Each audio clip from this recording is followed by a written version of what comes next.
赤いキツネだぜ。緑のタヌキなのよ。今回は日清焼きそば UFO なのよ。なんだこの茶番は。はい。今回は UFO 仮面焼きそばなのよ。マイケル富岡じゃないか。若い人にはさっぱりだとは思うけど、昔から日清の CM はどっかちょっとイカれていたの。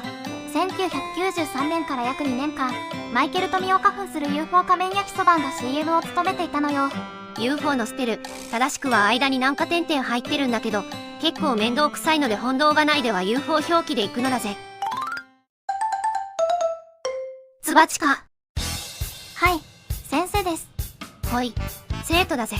焼きそばについては知っているわよね。もちろんだ。私が焼きそばに揚げ玉を今でも入れているのはこいつのせいだぞ。はい。ロンブラン商品の日清焼きそば UFO だけど、常に変わらぬ商品というわけではなく、常に改良が加えられているわね。この時代の UFO はふりかけとして揚げ玉がついていたんだ。サクサクとした食感が大好きでハマってしまったのだぜ。以後のリニューアルで揚げ玉が撤去され、具材に豚肉が加わったわ。その後も新開発のターボ湯切りの実装や、キャベツの増量、ソースの変更、麺の改良など、定期的にアップデートを繰り返しているのよ。焼きそば時代の途中で揚げ玉がなくなったんだよ。必殺技の揚げ玉ボンバーが麺アタックに変更されちまった。UFO の発売は1976年まで遡るのよ。うちなるおっさんも生まれてないぞ。いつ頃の CM なら覚えているかしら。トンネルズだな、あとロボコップ。はい、トンネルズのロボコップが CM するなら仕方がないということで降りたのだけど、焼きそばに変わるのは聞いてなかった。それなら CM 降りなかったと番組内で語っていたような気がするわ。そういえばロボコップの時使っていた正しい焼きそばってフレーズはそのまま使っていたな。はい、80年代の後半から醤油顔、ソース顔なんて言葉が人気を集めるようになるの。醤油顔はソース顔とともに88年の流行語大賞、大衆賞にも選ばれているわ。焼きそばのヒーローにソース顔の俳優が選ばれたってことだな。焼きそばが CM に起用されている期間中、様々なキャンペーンが展開されているの。今回のゲームも懸賞のプレゼントだったんだよな。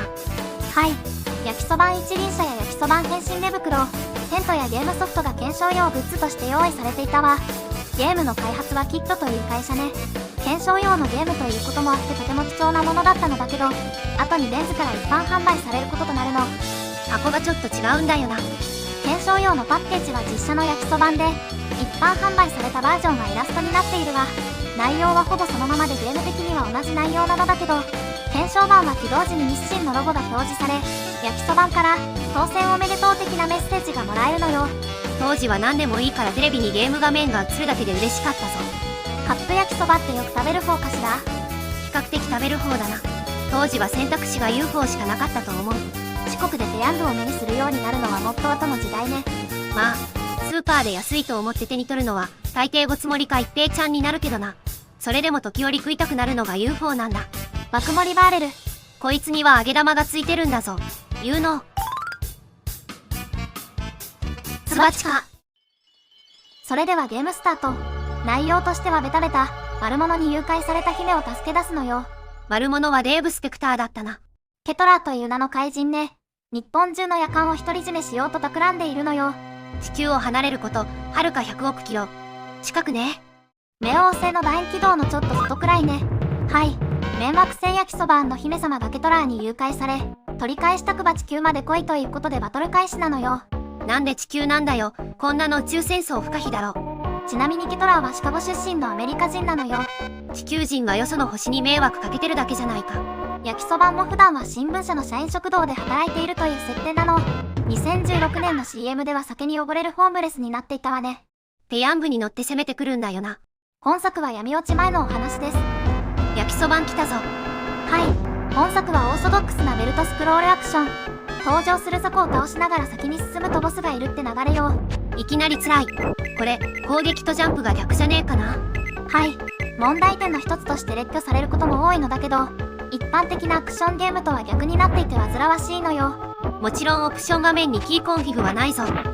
上下の判定がめちゃくちゃ薄いな。リーチは敵よりも長いのでまっすぐ正面から近づいた方がいいわね。セオリーガン無視かよ。なんか出たぞ。4つの必殺技の1つ、ソースビームよ。通常攻撃を貯めることで発射可能な飛び道具ね。ボタンを押している間は下のゲージが溜まるの。ためが長いほど威力もアップする仕様なのよ。当たらないんですが。はい、上下の幅は通常攻撃よりもさらに狭いの。パンチは当たるのにビームは当たらないってケースも多いわよ。つまり当たればすごく強いってことか。普通に殴った方が強いわね。何のためにあるんだよ。一応貫通性能なので状況次第では複数の敵にも当たるかもしれないわ。最大まで貯めたら端まで届いてもいいだろう。よし、2体同時に撃破できたぞ。貯めてる最中は隙だらけなので、うまいこと隙を見て貯めるのよ。アイキャッチからのエリアチェンジだな。ステージは全部で5つ、各ステージは複数のエリアから構成されていて、各エリアの制限時間は3分となっているわ。なんか落ちてる。それは焼きそばん一輪車ね。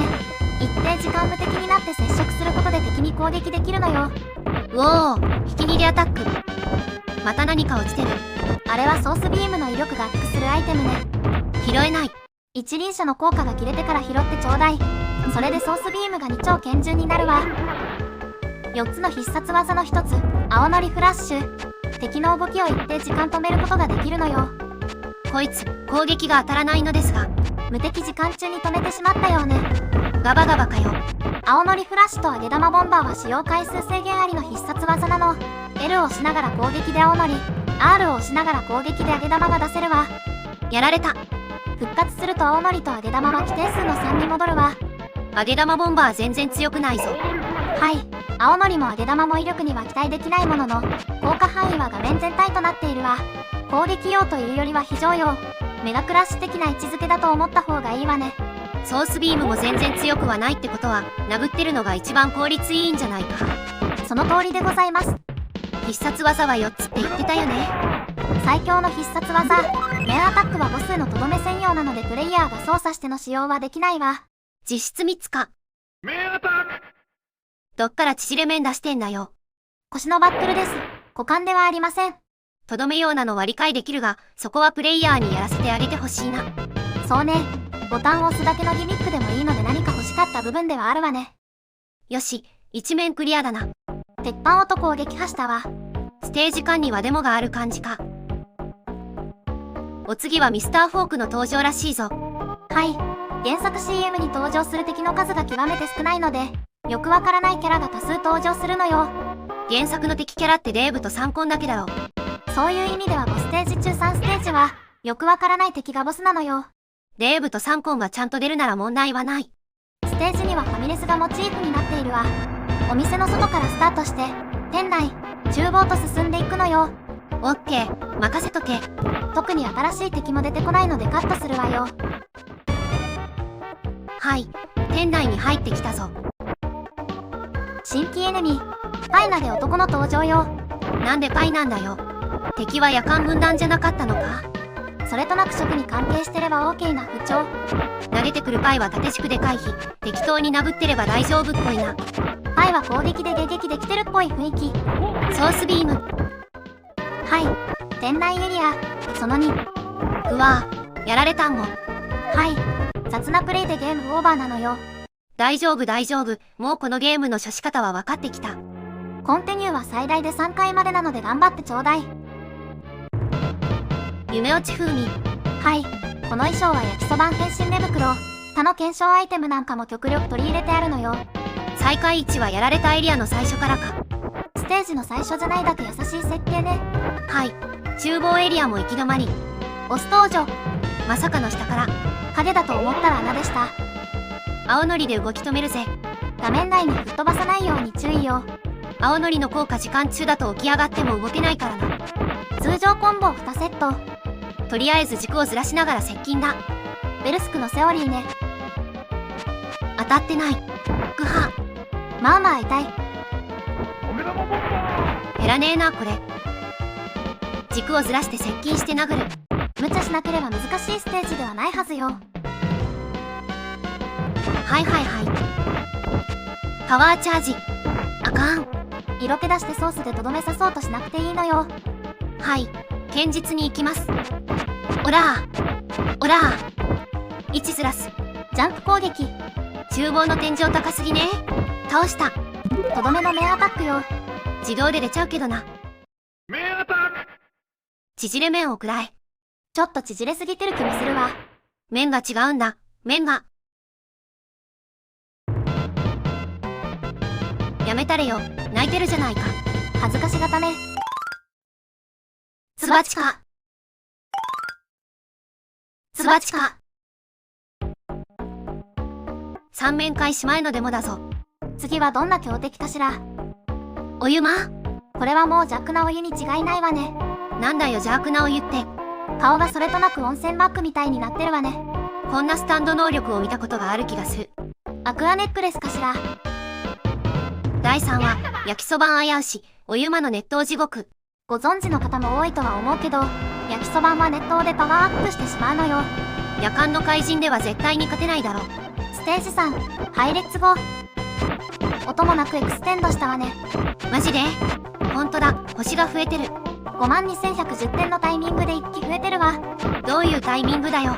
おそらくステージクリアのリザルトで増えていたけど、スコアが動くタイミングまで生産されてなかったとかじゃない？それはそれで意味わからんけどな。新規エネミー、橋女。だいぶ適当な感じになってきてないか？遠近ハイブリッドタイプよ。さらに新規エネミー、爪楊枝。ぐは。小さい敵は体力も少ないの。うざいと思ったら揚げ玉ボンバーで拒否ってもいいのよ。なるほど。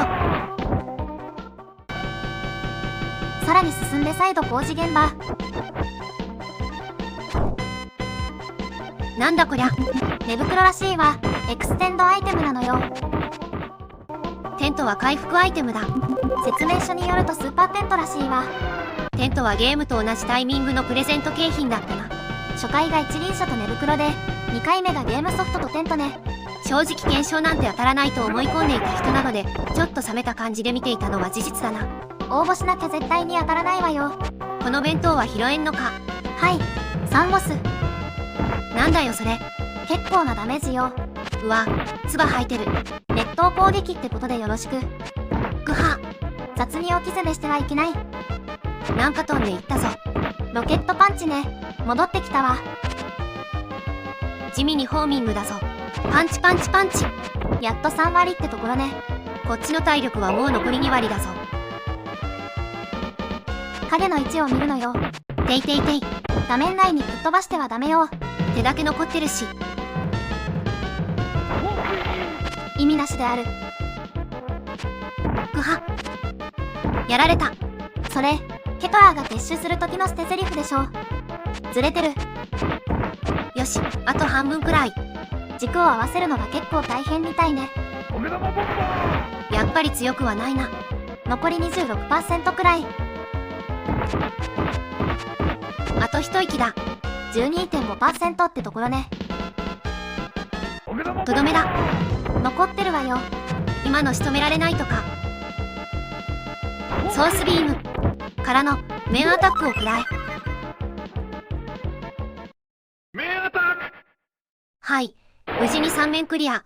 今更だけどあんまり面って言わないで。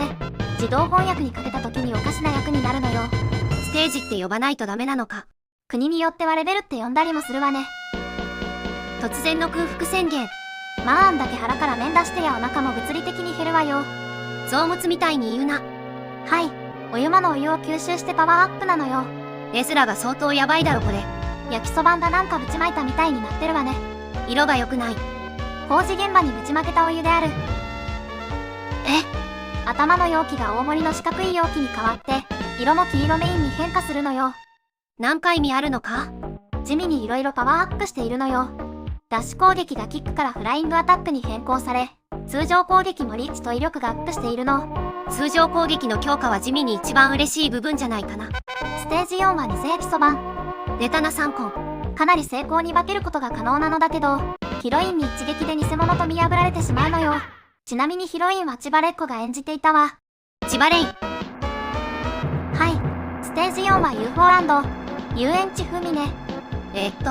ダッシュ攻撃が変化しているんだよな。かっこ悪い。もともとかっこいいヒーローではないでしょう。新規エネミーだな。はい、新規エネミーのピエロなのよ。それは普通に従業員の方ではないでしょうか。襲ってくるなら敵に決まってるでしょう。この状況ならマイケルの方が不審者だろ。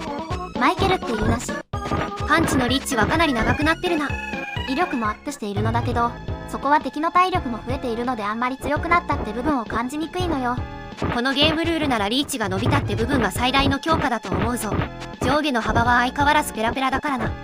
うわ、なんだあれ。謎の巨大三根。ただの背景なのよ。ただの背景かよ。はい。お化け屋敷ゾーンを抜けると、そこはヒーローショーのステージなのよ。偽焼きそばんが焼きそばんショーを行っているので乱入してボコすのよ。真面目に働いているのなら終わるまで待つけど。なんか知らんけど子供が泣いていたのでこいつは悪なのよ。胸にデカデカと嘘って書いてるもんな。敵だわ。しまった。青のりからの画面端。青のりの効果が切れるまで戻ってくれないわ。ソースでも貯めて待つか。当たってねよ。マジで使えねえなこのソース。余談ですが愛媛県下ではオタフクが強いのよ。大きな店舗でならオリバーも買えるぞ。大抵は怒りかオタフクになるわね。たこ焼きソースは切らしてもお好み焼きソースと焼きそばソースととんかつソースは切らしちゃいけない。とんかつ以外は互換性あるでしょ。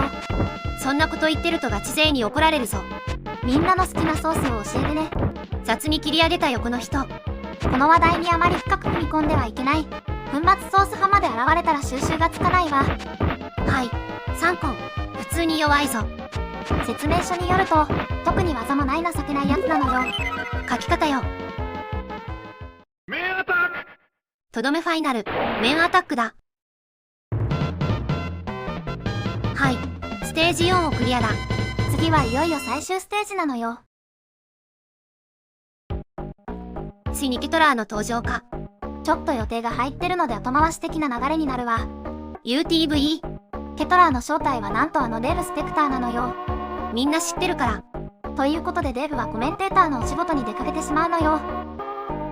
すぐ見つけるやん。これが愛のパワーなのよ。いや、ケトラーを愛してるみたいな書き方になってね。気のせいです。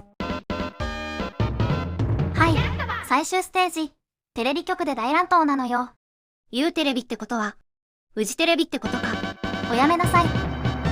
焼きそばんカー車高が低すぎるだろ。あの乗り物はマッハ UFO という名前で、宇宙空間も航行可能な超すごい乗り物よ。透視能力も有しており、高機能 AI 搭載で会話もできるのよ。比較的近場とはいえ、冥王星の向こうからやってきてるんだ。それなりのテクノロジーは持っているんだな。はい、ここでデモシーン。ステージ5の後半ってことか。このシーンは CM の再現で、言うなればボス登場デモなのよ。夜間を目にして正体を表してしまうんだな。CM の時は焼きそばんは普通に客席にいたのよ。正しい焼きそばの回ってなんだよ。正しくない焼きそばを撲滅してるんでしょう。知らんけど。はい、最終エリア、収録スタジオだな。多少雑魚を倒すことでケトラーが登場するわ。あのデモの流れならすぐ出てこないと変な感じになるだろう。いてて、なんだ？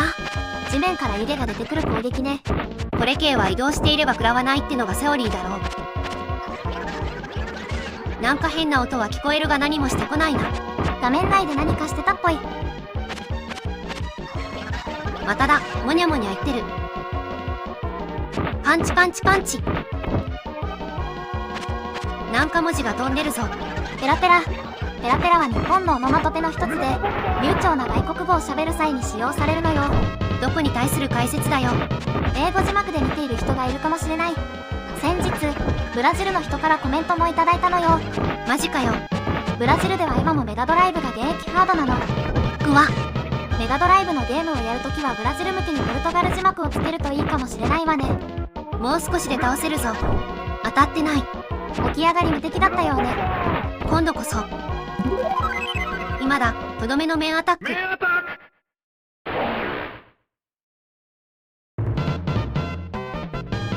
やったぜ。ステージ5、最終ボスのケトラーを撃破よ。コンティニューはステージ2の1回だけで済んだわね。最初はファイナルファイト気分で遊んでいたからな。なんか違うなって気づいて、立ち回りを最適化すれば、特に難所も多くなかった印象だったぞ。はい、無事にクリアできたところで、エンディングを見ながらレビューしてちょうだい。良くも悪くもキャラゲーって感じだ。クソゲーと呼ぶほどは破綻してないんだが、ゲームとして評価するなら今一つ。検証用のソフトという希少さが一般販売で薄れてしまっては、どうしても平凡な印象が強くなってしまうな。発売は1994年の10月なのよ。プレステやサターンの発売を控えた第4世代の末期だもんな。参考にすべきベルスクの名作は数多く世に出ている時代なんだ。同じ時代のドンハード内で比較しても地味な印象は拭えない。気づいてたとは思うが、このゲーム、投げ技もつかみ技もないんだ。ジャンプ攻撃もほぼ使ってないわね。当たんないんだもん。通常攻撃連打が一番強いからな、どうしても単調になってしまう。必殺技が3つあるって部分も通常攻撃の影に隠れてしまっている。せめてソースビームはもう少し当てやすくてもよかったと思う。種類は多くないんだが、ボイスの質はいいと感じたな。種類が少ないって部分でボイスのサンプリングレートを高く設定することができたんでしょうね。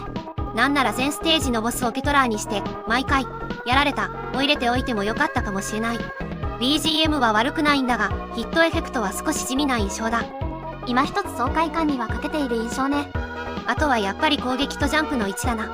明確な正解ってのはないにしても、一般的には逆じゃねえって部分は最後まで気になっていた部分だな。せめてボタン設定ができていればね。まあ、元が検証用って特殊な立ち位置を持った珍しいゲームなのは確かだ。かなり特殊な経緯だと言えるわね。ちなみに一般販売された際の価格は5980円。当時のゲームソフトが平均して1万円前後、かなり安価に販売されたことになるわね。翌年には契約満了で CM が変わるからな。ヒーロー路線は継続していて、松雪泰子演じる焼きそば兄に更新されたわ。余談ではあるけど人気のソシャゲ、にゃんこ大戦争に焼きそばんがコラボキャラとして登場しているのよ。マジかよ。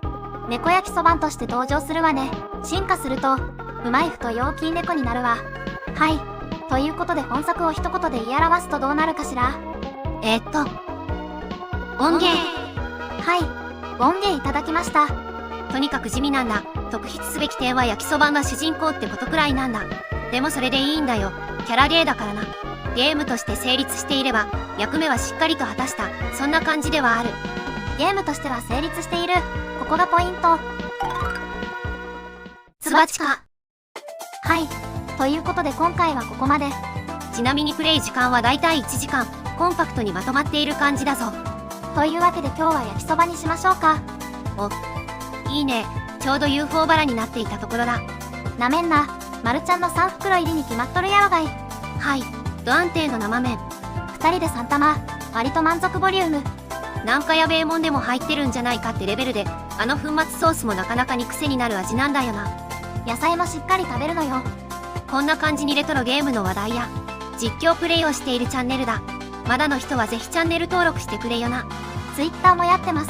チャンネル説明にくっついてるリンクからフォローできるわよ。最後までのご視聴ありがとうございました。次回もお楽しみに。また遊びに来てくれよな。またね。はい。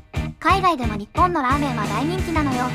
近年では寿司よりラーメン目当ての観光客も多いっていうな。日本のカップ麺も高い人気を博しているのだけど、焼きそばは味が薄いという理由で避けられていたりもするの。それ、作り方間違えてるだけだろ。外人さん向けに QR コードでもつけた方がいいわね。